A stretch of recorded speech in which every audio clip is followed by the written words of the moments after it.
Hello. Good afternoon, class. This is Wednesday. Story time with Miss Amanda.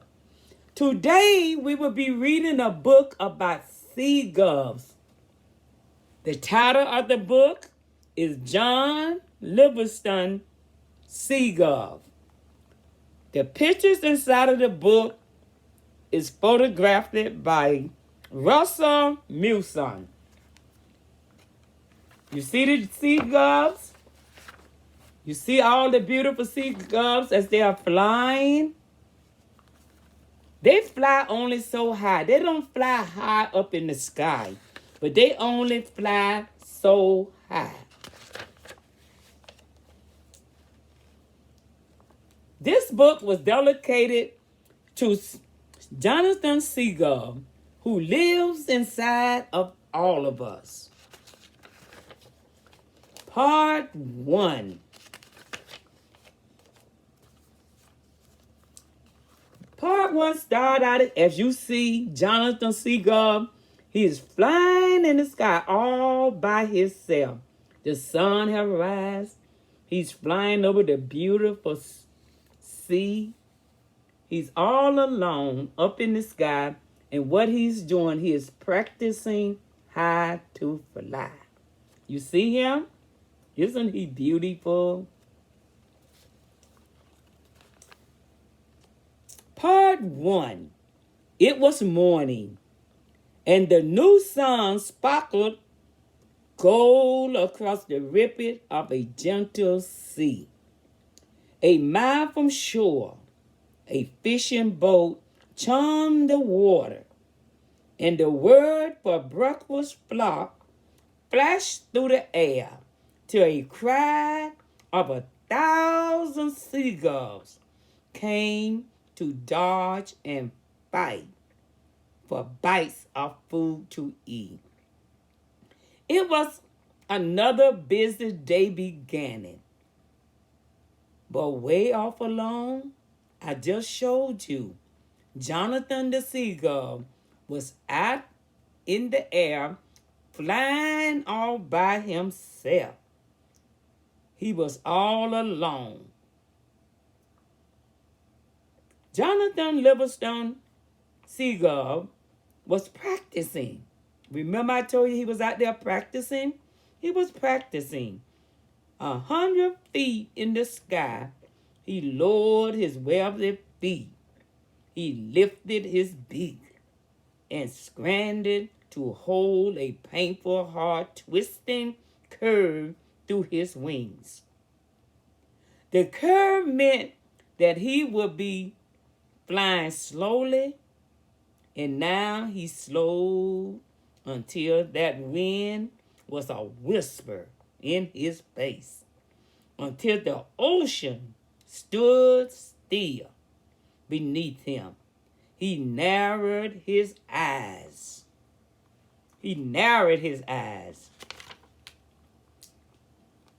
In concentration, held his breath, forced one single more inch of curve.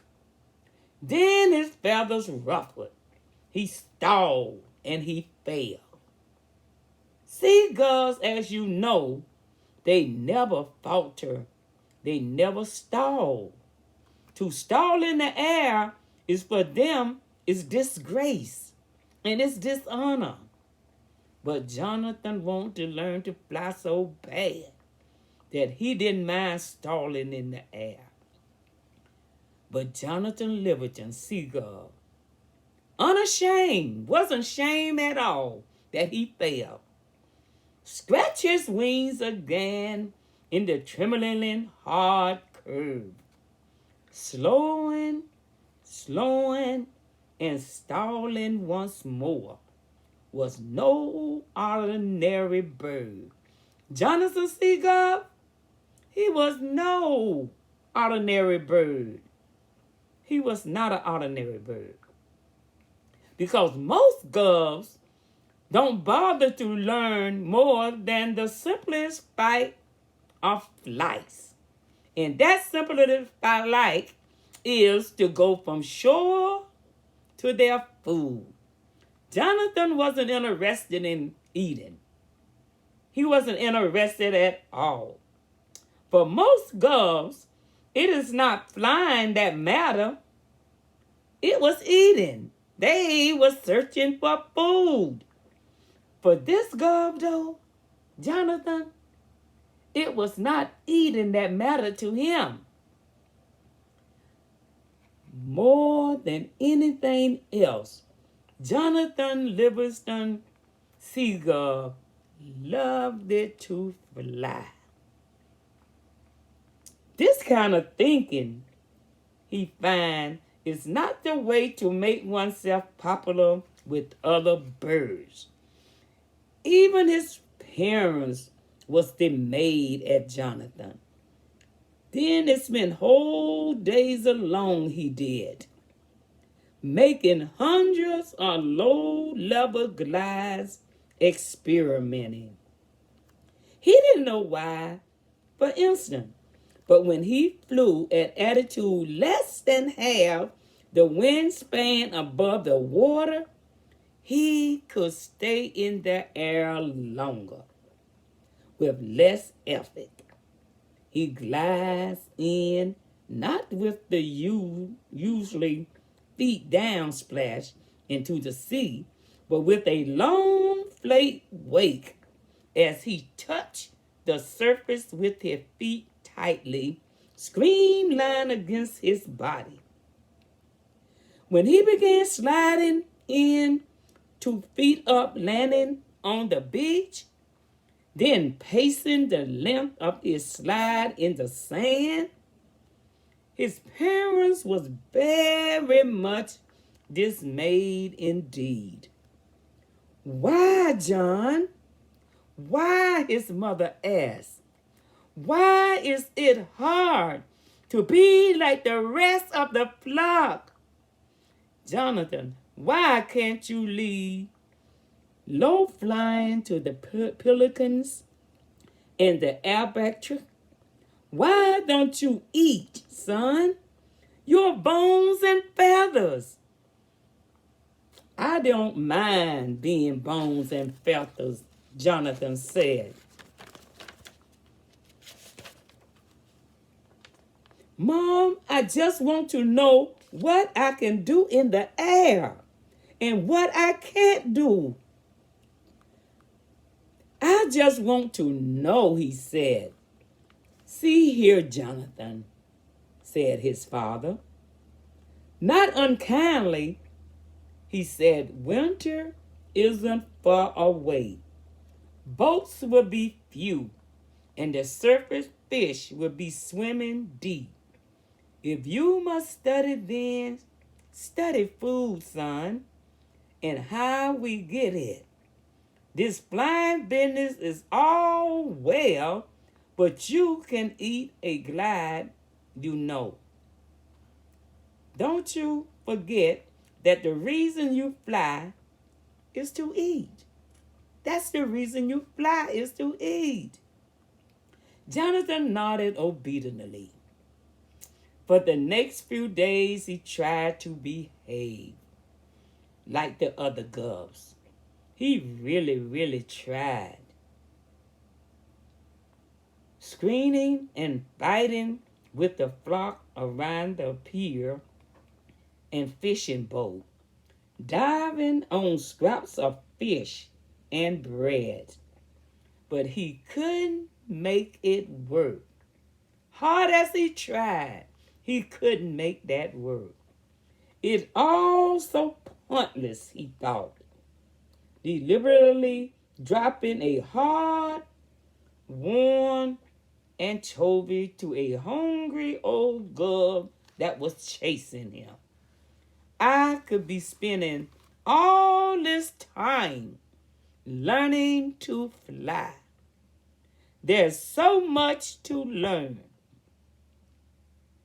It wasn't long before Jonathan Gull was off by himself again, far out at sea, hungry, happy, and learning. He was doing what he wanted to do. He was happy doing it, guys. He wasn't interested in food. Jonathan wanted to learn to fly like the birds. The subject was speed, and in a week's practice, he learned more by speed than the fastest gull alive. From 1,000 feet, flapping his wings as hard as he could, he pushed over into a blazing steep, dived toward the waves, and learned why seagulls don't make blazing steep, powerful diving. In just 6 seconds, he was moving 70 miles per hour. That is fast. The speed at which one wing goes unstable on the upstroke. Time after time it happened. Careful as he was, working at the very peak of his ability, he lost control at a high speed. Here you see Jonathan. You guys see him? He was high and at a high speed, and then he began to fall. Look at Jonathan. Look at him. He's a big bird, too. That seagull is big. He's huge. Look at him. He is so huge. Yes, he is a huge seagull. Seemed to be too big to be flying, I would think. But that is what Jonathan wanted to do. He wanted to learn to fly like the birds. Climb to 1,000 feet. Full power straight ahead first. Then push over, flapping to a vertical dive. Then every time his left wing stalling on in an unstroke, he rolled violently left. Stall his right wing, recovering, and flicked like fire into a wide tumbling spin to the right. He couldn't be careful enough on that stroke. 10 times he tried, and all 10 times as he passed through 70 miles an hour, he burst into charming mass of feathers, meaning that he had fell out of the sky, out of control, crashing down into the water. The key, he thought at last, dripping wet, must be is to hold your wings still as high speed, to flap up to 50 and then hold the wings still. From 2,000 feet, he tried it again, rolling into his dive, beak straight down, wings full out, and stable from the moment he passed 50 miles per hour. It took tremendous strength, but it worked. In 10 seconds, he had blurred through 90 miles per hour. Wow! 90 miles an hour? Man, he was flying. Jonathan then had set a world speed record for all seagulls. Wow. You go, Jonathan. 90 miles an hour. That is certainly a fast speed. But victory was short-lived. The instant he began his pull out, the instant he changed the angle of his wings, he snapped into that same terrible, uncontrolled disaster. and 90 miles per hour, it hit him like a dynamite. Jonathan Seagull exploded on the mid-air and smashed down into a brick hard sea. Wow! When he came to, it was well after dark. So that fall, it knocked him out, guys.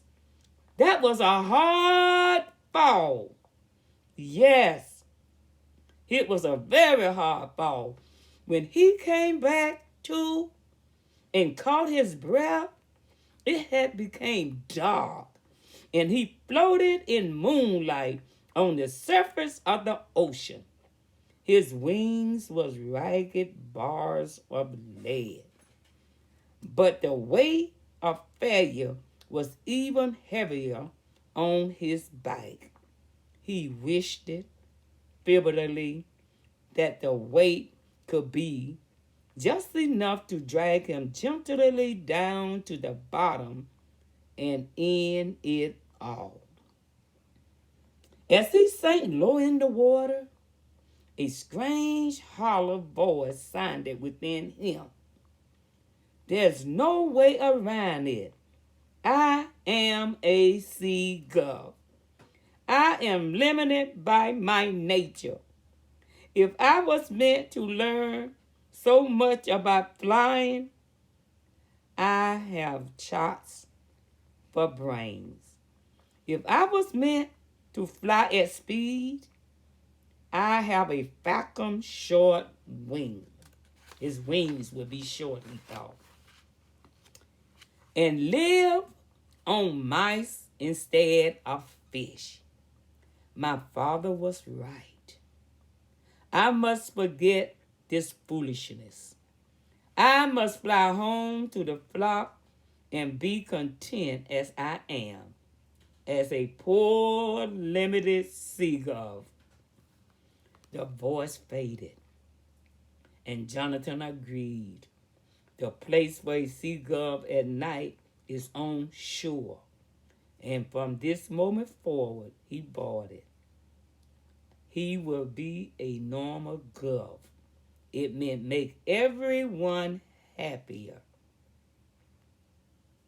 He pushed wearily away from the dark water and flew toward the land. Grateful for what he had learned about work-saving, lower-altitude flying. But no, he thought, I am done with the way I was. I am done with everything that I've learned. I am a seagull like every other seagull, and I will fly like one. So he clambered painfully to 100 feet and flapped his wings harder, pressing for shore. He felt better for his decision to be just another one of the flock. There will be no ties now to the force that have driven him to learn. There will be no more challenge and no more failure. And it was pretty just to stop thinking and fly through the dark toward the light above the beach. Dark?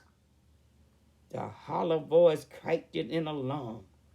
Seagulls never fly in the dark. Jonathan was not alert to listen. It's pretty, he thought. The moon and the light twinkling on the water, throwing out little beacon trails through the night, and all set peaceful and still. Get down, seagulls. Never fly in the dark. If you was meant to fly in the dark, you'll have the eyes of an owl. You'll have chops for brains. You'll have a falcon short wings. There in the night, 100 feet in the air. Jonathan Livingston Seagull blinked. His pain, his resolution vanished.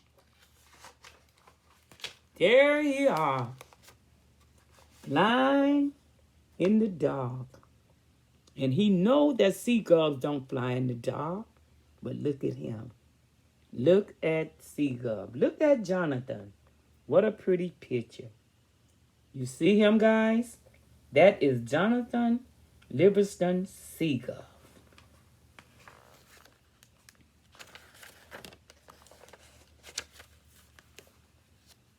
Short wings? A phantom short wing? That's the answer. What a fool I've been. All I need is a tiny little wing. All I need is to fold most of my wings and fly on just the tips alone. Short wings. He climbed 2,000 feet above the Black Sea, and without a moment for thought of failure and doubt, he brought his 4 wings tightly in to his body, and he left only the narrow, sweet dagger of his wing tip extended into the wind and fell into a vertical dive. The wind was a monster, roared at his head, 70 miles per hour, 90 miles, 120, and faster still. The wings ran now at 140 miles per hour, was nearly as hard as it had been before at 70. And with the faintest twist of his wingtip, he eased out of the dive and shot above the waves, a gray cannonball under the moon. He closed his eyes to slit against the wind and rejoiced it. 140 miles per hour, and he was under control. If I dive from 5,000 feet instead of 2,000, I wonder how fast. His vows of a moment before was forgotten, swept away in that great swift wind. Yet he felt guiltless, breaking the promise he had made to himself. Such promises are only for the gulls that accept the ordinary. One who has touched excellency in the learning had no need of that kind of promise. By sunup, Jonathan Gull was practicing again. From 5,000 feet, the fishing boats were specks in the flat blue water. They looked like a little speck that was just how high Jonathan had flew up. Breakfast flock was a faint cloud of dust moss. Circling, he was alive, trembling ever so slightly with delight, pride that his fear was under control. Then, without ceremony, he hugged it in the 4 winds, extended his short angle wingtips, and plunged directly toward the sea. By the time he passed 4,000 feet in the hard, by the time he passed 4,000 feet, he had reached terminal Vasasi. The wind was a solid beating wall of sign against which he could move no faster. He was flying now straight down at 2,014 miles per hour. He swallowed, knowing that his wings unfolded at that speed and he'll be blown into millions tiny shreds of a seagull. He had to be careful. But the speed was power, and the speed was joy, and the speed was pure beauty. He began his pullout at 1,000 feet, wingtips starting and blurring in the gigantic wind. The boat and the crowd of gulls tilting and growing metal fast directly in his path. He couldn't stop. He didn't know yet even how to turn at that speed. Collision would be instant death. And so he shut his eyes. It happened that morning. Then just after sunrise, Jonathan Livingston saw Seagull fired directly through the center of breakfast flock, tickling off 212 miles per hour, eyes closed in a great ruin of wind and felters. The gull of fortune smiled upon him this once, and at once was killed. By the time he had pulled his beak straight up into the sky, he was still along at 160 miles per hour. When he had slowed to 20 and stretched his wings again at last, the boat was a crumb on the sea, 4,000 feet below him. He thought was terminally velocity. A seagull at 214 miles per hour. It was breathtaking. The greatest single moment in the history of the flock. And in that moment, a new age opened for Jonathan Gull.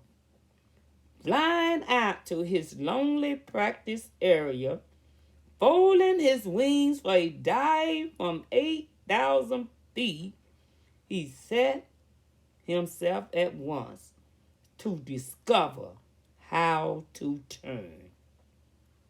A single wheel-tip feather he found moved.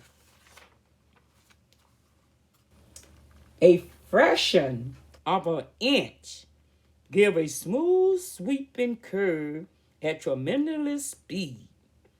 Before he learned this, however, he found that moving more than one feather at that speed will spin you like a raffle ball. And Jonathan had flown the first acrobatic of a seagull on earth. He spared no time that day to talk with other gulls, but flew on past sunset. He discovered the loop, the slow roll, the point roll, the inverted spin, the guff bump, the spin wheel. When Jonathan Seagull joined the flock on the beach, it was full night. He was dizzy and terribly tired. Yet in daylight, he flew a loop at landing with a snap roll just before touching down. When they hear of it, he thought of the breakthrough. They'll be wild with joy. How much more there is now to living. Instead of our drab, slowing force and back to the fishing boats, there's a reason to life. We can lift ourselves out of ignorancy, and we can find ourselves as creatures of excellence and intelligence and skill. We can be free because we can fly. Wow. Look at Jonathan Seagull. He is flying. He's beautiful. He is flying. Look at that seagull. He learned to fly. Look at him. He's flying. He's beautiful. He's flying. Yes, he is.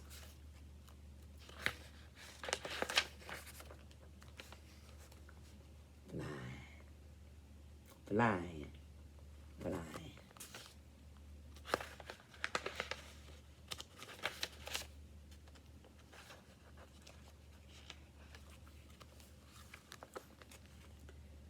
The years ahead humbled and glowed with promise.